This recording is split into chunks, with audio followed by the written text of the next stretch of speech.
Now we're gonna make our first stitch. We're gonna do what's called a chain stitch. So hold on to everything so that the hook is in front of the working yarn and rotate the tip of the hook to face you. Now you're gonna do what's called a yarn over. That means you're gonna bring the yarn over the top of the hook from the back to the front of the hook. Sometimes people get confused about the direction, so the other way you can think of that is as though you are pushing the hook into the yarn. And your goal is to grab onto that working yarn with your hook. Now we need to pull this yarn through the loop that's on the hook. And my 2 tips on how to do that are, 1, make sure you're holding onto this slip knot, gives you more control when you're holding your piece close to the hook.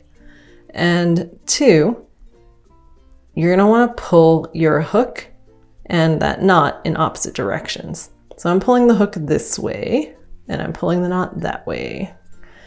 And I'm also going to rotate the tip of my hook down 90 degrees as I bring it through the loop, because I'm trying to match the shape of that loop.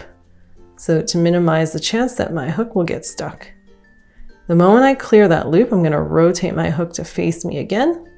And then I'm gonna push my hook off to my yarn hand so that the loop that I just made is now nice and secure on my hook. I'm also gonna pull my hook away from the stitch I just made because I wanna make the loop on it a little bigger. And I wanna check that this loop is a good size, not too tight and not too loose. The way to check that it's not too tight is to rotate your hook down 90 degrees again to mimic the shape of that loop, and then see if you can easily take your whole hook out of that loop. If it's difficult, then just pull your hook away from your piece a bit more. All right, so you've made 1 chain stitch, hooray! And you can tell because you can see this horizontal V that you just made over here. Okay, now let's make a second chain stitch to follow this pattern. So notice how I moved my yarn hand I moved my thumb and middle finger of my yarn hand to again be as close to the hook as possible.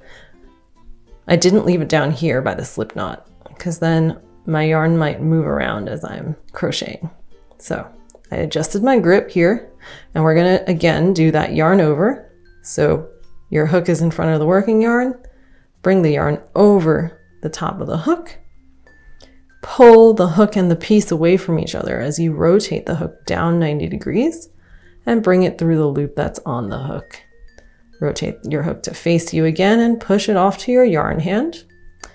And then pull the hook a little bit away from you as well. And then do that check to make sure that you can easily take your whole hook out.